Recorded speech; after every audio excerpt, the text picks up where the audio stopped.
सभी किसान भाइयों को, सभी प्रकृति प्रेमियों को, सभी पर्यावरणविद को, सारे स्टूडेंट्स को विजय ग्रीन हाउस के इस ऑक्सीजन बनाने के कारखाने से ढेर सारा पड़ाव।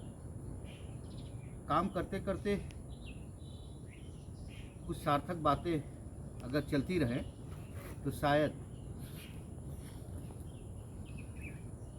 जो कमियां हैं वो शायद दूर हो जाए। एक माध्यम ये भी बनता है, इसीलिए बार बार ये होना चाहिए कि हमको अच्छी जगह बैठना चाहिए, अच्छे लोगों के बीच में बैठना चाहिए और अच्छी बुक्स का सानिध्य होना चाहिए और अच्छे लोगों का भी चयन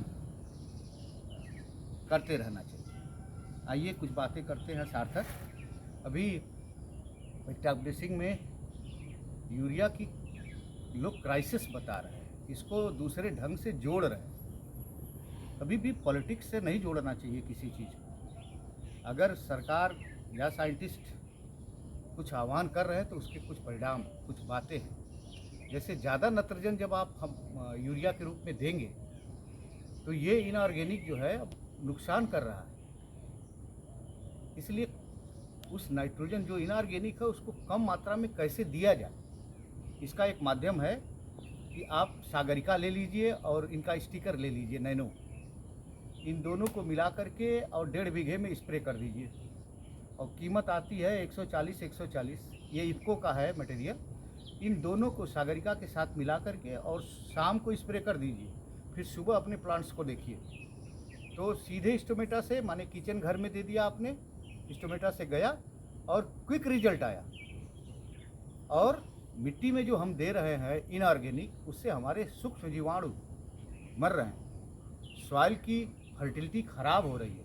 केवल प्रोडक्टिविटी पर लूटो खाओ भागो, तो ये छोड़ना पड़ेगा। और आइए सभी लोग मिलते हैं, साइंटिस्टों की बात को समझते हैं और समझ करके इसको पॉलिटिक्स से नहीं जोड़ते। बड़ा क्राइसिस हो गया इस सरकार में। सरकार किसकी होती है? सरकार हम सब की होती है, पूरे भारत की है, हर लोगों की है। इसलिए वो जो वहाँ से चीज़ें निकलती हैं वो प्रबुद्ध वर्ग से निकलती है, इसलिए उसको अडाप्ट करना है। और आइए आप टॉप ड्रेसिंग में बहुत यूरिया का प्रयोग मत कीजिए, यूरिया को टॉप ड्रेसिंग के स्प्रे के रूप में, फोलियर एप्लीकेंट के रूप में दीजिए।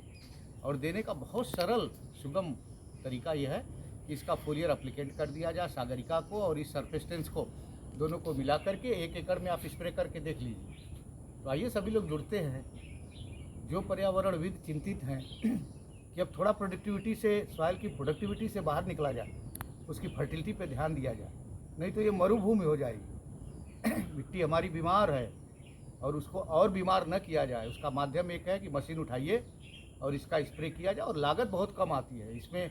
जब आप स्प्रे करेंगे तो उसी में जिंक मिला लेंगे और भी ह्यूमिक एसिड मिला लेंगे, बहुत सारी चीज़ें हैं। तो अच्छे एक्सपर्ट से सलाह लेकर के इनके माध्यम से और इसेंशियल एलिमेंट्स को आप अप्लाई कर सकते हैं। जिन किसान भाइयों ने फास्फोरस नहीं दिया है बेसल ड्रेसिंग में, उनको भी एक सुनहरा मौका मिलेगा। अभी फास्फोरस आ गई है लिक्विड रूप में, तो उसका भी एनपीके है, जैसे उसका फोलियर एप्लीकेट कर दीजिए, सीधे किचन घर में पहुंचा दीजिए। क्योंकि अब अगर डालेंगे खड़ी फसल में डीएपी तो उसमें जो फास्फोरस है 46% वो इमोबाइल एलिमेंट्स है, वो पौधे को नहीं मिलेगा, वो इसका नली में नहीं जाएगा। ये सब विज्ञान है और इस विज्ञान को कौन बताएगा, कहाँ जाना पड़ेगा, इसका मूल्यांकन हमको स्वयं करना पड़ेगा। इसलिए अच्छे लोगों के बीच में जाना पड़ेगा, अच्छी जगह जाना पड़ेगा। अच्छी बुक्स के सानिध्य में जब रहेंगे तो ये सारी चीज़ें समझ पाएंगे। और समझने के लिए यात्रा तो करनी पड़ेगी, और यात्रा के लिए ये सब निरर्थक एलिमेंट्स को छोड़ना पड़ेगा। आइए सभी लोग मिलते हैं और सागरिका और इसका खूब अपने क्षेत्र में खूब इसका स्प्रे करते हैं और इनऑर्गेनिक से थोड़ा सा अपनी मिट्टी को दूर करते हैं और सूक्ष्म जीवाणुओं की संख्या में खूब वृद्धि करते हैं और अपनी फर्टिलिटी को, सॉइल की फर्टिलिटी को, भूमि की उर्वरा शक्ति को हम खूब बढ़ाते हैं। सभी किसान भाइयों को, सभी प्रकृति प्रेमियों को विजय ग्रीन हाउस के इस ऑक्सीजन बनाने के कारखाने से ढेर सारा प्रणाम। ये जितना आप हरियाली देख रहे हैं ना, ये सब में यही प्रयोग होता है। हम लोग कभी भी गमलों में ये जो बोनसाई बना के रखे हुए हैं, इसमें कभी भी हम लोग नीचे इनऑर्गेनिक का प्रयोग नहीं करते हैं। तो आप पत्तियां देख करके समझ सकते हैं कि छोटे छोटे गमलों में ये लॉन्ग ड्यूरेशनल प्लांट्स को बौना और ठिगना बना के रखा गया है। यहाँ तक कि गन्ने को भी रखा गया है। एक डेमोस्ट्रेशन में यहाँ हम लोग हर चीज़ें लगाए हुए हैं, यहाँ से हम कुछ सीख पाएँ। ये हमारा एक लैब है एक तरह से। तो हर घर घर में एक लैब होना चाहिए, बच्चों का भी एक लैब होना चाहिए जहाँ से वो कुछ सीख सके। तो ये गन्ने देख रहे हैं आप, गन्नों का भी है, बैगन है, टमाटर है, सभी चीज़ों का एक समावेश है एक सीखने के लिए कि क्या इसमें डालना है तो क्या रिएक्ट हो रहा है। तो एक प्रैक्टिकल स्पॉट होना चाहिए, और प्रैक्टिकल स्पॉट के लिए आपको मटेरियल्स और उसके लिए तैयारी करनी पड़ेगी कि हम कल क्या बोलेंगे, कौन सी चीज़ आज सीखेंगे तो वही बोलेंगे। और ये काम करते हुए आगे अगर बढ़ेंगे तो निश्चित रूप से मिशन वही रखना है कि पृथ्वी को ग्लोबल वार्मिंग से बाहर करना है और अपने ग्लेशियर को सुरक्षित और संरक्षित करना है। इसलिए नियमित रूप से प्लांटेशन का काम करना और प्लांटेशन को मूल से पकड़ना है कि हम इसका प्रोपोगेशन कैसे करें, हम खुद तैयार करें पौधे और फिर उसको लगाएं।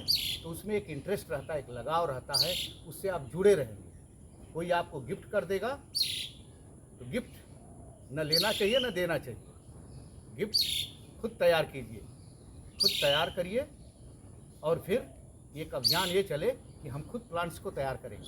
और जब तैयार करना सीख जाएंगे तो फिर ये पृथ्वी आच्छादित हो जाएगी। सभी लोगों को विजय ग्रीन हाउस के इस ऑक्सीजन बनाने के कारखाने से एक बार पुनः ढेर सारा प्रणाम, नमस्कार।